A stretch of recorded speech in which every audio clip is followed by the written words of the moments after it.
दोस्तों, स्वागत है आपके अपने आध्यात्मिक कहानी के इस चैनल पर। दोस्तों, अगर आप इस चैनल पर पहली बार आए हुए हैं तो सब्सक्राइब जरूर कीजिए और नीचे साइड में दिए हुए घंटी के आइकॉन पर क्लिक कीजिए। दोस्तों, शुरू करते हैं आज की कहानी। जिन दो मुख्य श्राप के कारण 18 दिन तक भीष्म पितामह को सोना पड़ा तीरों की सेज पर। पहला श्राप। बात प्राचीन महाभारत काल की है। महाभारत के युद्ध में जो कुरुक्षेत्र के मैदान में हुआ, जिसमें 18 अक्षौणी सेना मारी गई, इस युद्ध के समापन और सभी मृतकों को तिलांजलि देने के बाद पांडवों सहित श्री कृष्ण पितामह भीष्म से आशीर्वाद लेकर हस्तिनापुर को वापस हुए।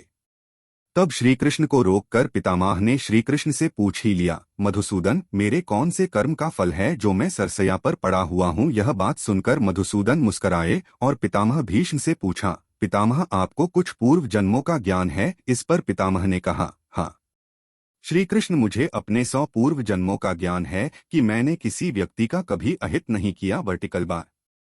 इस पर श्री कृष्ण मुस्कराए और बोले, पितामह, 101वें पूर्व जन्म में आज की तरह तुमने तब भी राजवंश में जन्म लिया था और अपने पुण्य कर्मों से बार बार राजवंश में जन्म लेते रहे। लेकिन उस जन्म में जब तुम युवराज थे, तब एक बार आप शिकार खेलकर जंगल से निकल रहे थे। तभी आपके घोड़े के अग्रभाग पर एक करकैंटा ऊपर के एक वृक्ष से नीचे गिरा। आपने अपने बाण से उठाकर उसे पीठ के पीछे फेंक दिया। उस समय वह बेरिया के पेड़ पर जाकर गिरा और बेरिया के कांटे उसकी पीठ में धंस गए, क्योंकि पीठ के बल ही जाकर गिरा था। करकेंटा जितना निकलने की कोशिश करता, उतना ही कांटे उसकी पीठ में चुभ जाते और इस प्रकार करकेंटा 18 दिन जीवित रहा और यही ईश्वर से प्रार्थना करता रहा, हे युवराज, जिस तरह से मैं तड़प तड़प कर मृत्यु को प्राप्त हो रहा हूँ, ठीक इसी प्रकार तुम भी होना। तो हे पितामह भीष्म, तुम्हारे पुण्य कर्मों की वजह से आज तक तुम पर करकेंटा का श्राप लागू नहीं हो पाया। लेकिन हस्तिनापुर की राजसभा में द्रौपदी का चीरहरण होता रहा और आप मूक दर्शक बनकर देखते रहे, जबकि आप सक्षम थे उस अबला पर अत्याचार रोकने में, लेकिन आपने दुर्योधन और दुःशासन को नहीं रोका। इसी कारण पितामह, आपके सारे पुण्यकर्म क्षीण हो गए और करकेंटा का श्राप आप पर लागू हो गया। आथ पितामह, प्रत्येक मनुष्य को अपने कर्मों का फल कभी न कभी तो भोगना ही पड़ेगा। प्रकृति सर्वोपरि है, इसका न्याय सर्वोपरि और प्रिय है। इसलिए पृथ्वी पर निवास करने वाले प्रत्येक प्राणी व जीव जंतु को भी भोगना पड़ता है और कर्मों के ही अनुसार ही जन्म होता है। और पितामह को दूसरा श्राप था अंबा का। प्राचीन में काशी के नरेश की 3 पुत्रियां थीं, अंबा, अंबिका और अंबालिका।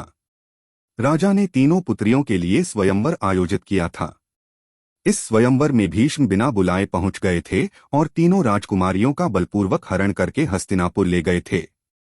भीष्म तीनों राजकुमारियों से अपने सौतेले भाई विचित्रवीर्य से विवाह करवाना चाहते थे।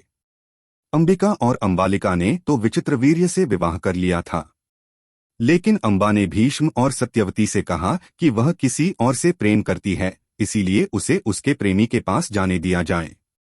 अंबा की बात मानकर भीष्म ने उसे उसके प्रेमी के पास पहुंचा दिया, लेकिन अंबा के प्रेमी ने उसे अपनाने से इनकार कर दिया। वहां अंबा फिर से हस्तिनापुर पहुंच गई। वहां भी विचित्रवीर्य ने उसे अपनाने से मना कर दिया। इसके बाद अंबा ने भीष्म से विवाह करने को कहा। इस पर भीष्म ने कहा कि मैंने आजीवन ब्रह्मचारी रहने की प्रतिज्ञा की है, मैं विवाह नहीं कर सकता। इस तरह हर तरफ से निराश होकर अंबा हस्तिनापुर से निकलकर परशुराम के पास पहुंची।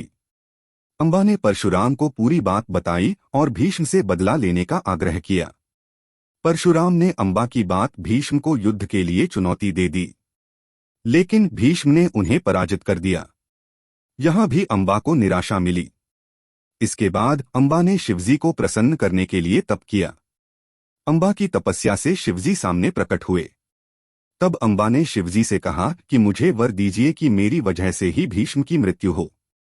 शिवजी ने कहा कि ऐसा तुम्हारे इस जन्म में नहीं हो पाएगा, इसके लिए तुम्हें दूसरा जन्म लेना होगा। ऐसा कहकर शिवजी अंतर्ध्यान हो गए। अंबा ने भीष्म से बदला लेने के लिए अपना जीवन समाप्त कर दिया। अगले जन्म में अंबा शिखंडी के रूप में राजा द्रुपद के यहाँ जन्मी। राजा ने राजकुमारी का पालन पुरुष की तरह ही किया था। एक यक्ष से वर पाने के बाद शिखंडी पुरुष बन गई थी। जब महाभारत युद्ध हो रहा था तब शिखंडी अर्जुन के साथ उसके रथ पर सवार होकर भीष्म के सामने पहुंच गई। भीष्म स्त्रियों पर प्रहार नहीं करते थे। शिखंडी भी स्त्री से पुरुष बना था, इस वजह से भीष्म ने उसकी ओर प्रहार नहीं किया। अर्जुन ने शिखंडी को ढाल बनाकर भीष्म पर प्रहार करना शुरू कर दिए। कुछ ही देर में अर्जुन ने भीष्म को पराजित कर दिया। भीष्म बाणों की शैया पर आ गए थे। शिखंडी ही भीष्म की मृत्यु का कारण बना। दोस्तों, अगर आप इस चैनल पर पहली बार आए हुए हैं, सब्सक्राइब जरूर कीजिए और साइड में दिए हुए घंटी के आइकॉन पर क्लिक कीजिए। धन्यवाद।